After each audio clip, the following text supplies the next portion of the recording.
বাংলার বাঙালিকে অপমান করে বিজেপি নিজে মরণ বাণ তুলে দিয়েছেন মমতা বন্দ্যোপাধ্যায়ের হাতে। বহুদিনের পোড় খাওয়া রাজনীতিবিদ মমতা যে সেই অস্ত্র ব্যবহারে ভুল করবেন না, তাতে অন্তত কোনো ভুল নেই। আর তাই 2026-এর বিধানসভা নির্বাচনে বাংলা আর বাঙালির অপমানে এখন মমতা বন্দ্যোপাধ্যায়ের ধারালো অস্ত্র। 21শে জুলাইয়ের মঞ্চ থেকে এই আক্রমণের সুর বেঁধে দিয়েছেন মমতা। শুরু করেছেন নয়া জমানার ভাষা আন্দোলন। পিছিয়ে নেই কিন্তু সিপিএমও। বাঙালি হেনস্থার ইস্যুতে আজ মিছিল করেছে তারা।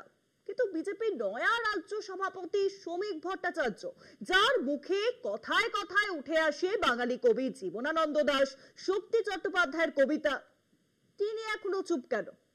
আচ্ছা, বাদ দিন সে কথা, চলুন ফিরে যাই প্রতিবাদের খবরে।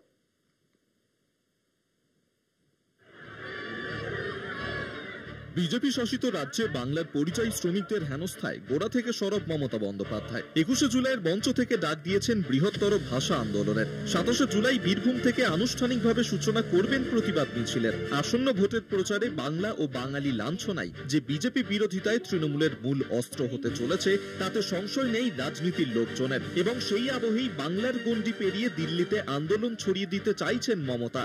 সংসদে আলোচনা চেয়ে তৃণমূলের তরফে বুধবার সংসদে নোটিশ দেওয়া হলেও তা খারিজ করে দেয় সরকার পক্ষ।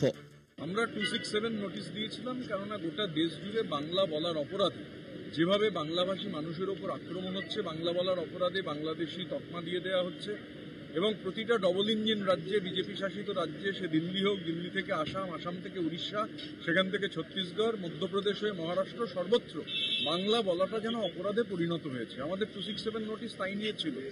বাঙালি ইস্যুতে বিধানসভায় বিশেষ অধিবেশন ডাকারও তোড়জোড় শুরু করেছে তৃণমূল। 8 থেকে 21শে আগস্ট পর্যন্ত চলতে পারে বাঙালি হেনস্থা সংক্রান্ত আলোচনা। ভোটের বাজারে বসে নেই কংগ্রেস। দেরিতে হলেও এই নিয়ে সরব হয়েছে প্রদেশ কংগ্রেস। পাশাপাশি সংসদে আলোচনা চেয়েছে কেন্দ্রীয় নেতৃত্ব।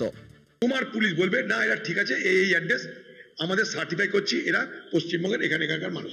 হয়ে গেল গল্প। এটাই তো গল্প। আপনি এটাকে বাঁচিয়ে রাখতে চাইছেন। এর আগে জানেন, যখন আসামে এনআরসি শুরু হয়েছিল, আমি কথাটা বলেছিলাম, সেখানকার যারা বাঙালি বিয়ের সূত্রে, নানা কাজের সূত্রে আসামে চলে গেছে, তাদের অসুবিধা হচ্ছিল। তারা চিঠি করে এখানকার ডিএমকে, এখানকার বিডিওকে, এখানকার এসডিওকে তাদের জন্য যে তথ্য, সে তথ্য দিতে বলেছিল, কেউ দেয়নি বছর পর বছর।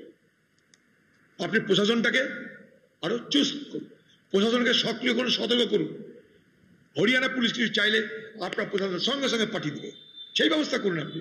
বাঙালি হেনস্থা ইস্যুতে পথে নেমেছে সিপিএমও। এদিন ধর্মতলা লেলিন মূর্তি থেকে রামলীলা ময়দান পর্যন্ত মিছিল করেন বাম কর্মী সমর্থকরা। গোটা দেশ জুড়ে, আসাম থেকে গুজরাট পর্যন্ত বিজেপি শাসিত রাজ্যগুলোতে সবচেয়ে প্রান্তিক মানুষ, দুর্বল অংশের মানুষকে, যারা পরিযায়ী শ্রমিক, যারা এ রাজ্যে কাজকর্ম পাচ্ছে না, এখানে রুরাল পভার্টি, যারা আজকে আমাদের রাজ্য পরিযায়ী শ্রমিকের ব্যাপারে বিহার আর উত্তরপ্রদেশের সঙ্গে কম্পিটিশন করছে। এই যে গ্রাম থেকে লোকে যাচ্ছে, 100 দিনে কাজ নেই, কাজ বন্ধ, কেন্দ্র এবং রাজ্য সরকার মিলে করেছে, তাহলে এখানকার রাজনীতি এবং অর্থনীতি এখানকার মানুষকে বাধ্য করছে ড্রপ আউটস এবং বাইরে গিয়ে কাজ করা। আর আরএসএস বিজেপির রাজনীতি হচ্ছে ভাষার নামে, ধর্মের নামে তাদের উপরে আক্রমণ করা। বাংলার ভোটের ইস্যু ছড়িয়ে বাংলার বাইরে ভিন রাজ্যে বাংলার পরিযায়ী শ্রমিকদের হেনস্থাই ভোটমুখী বাংলায় সবচেয়ে গরমাগরম ইস্যু। ভোটের বাজারের রিংটোন। কলকাতা টিভি।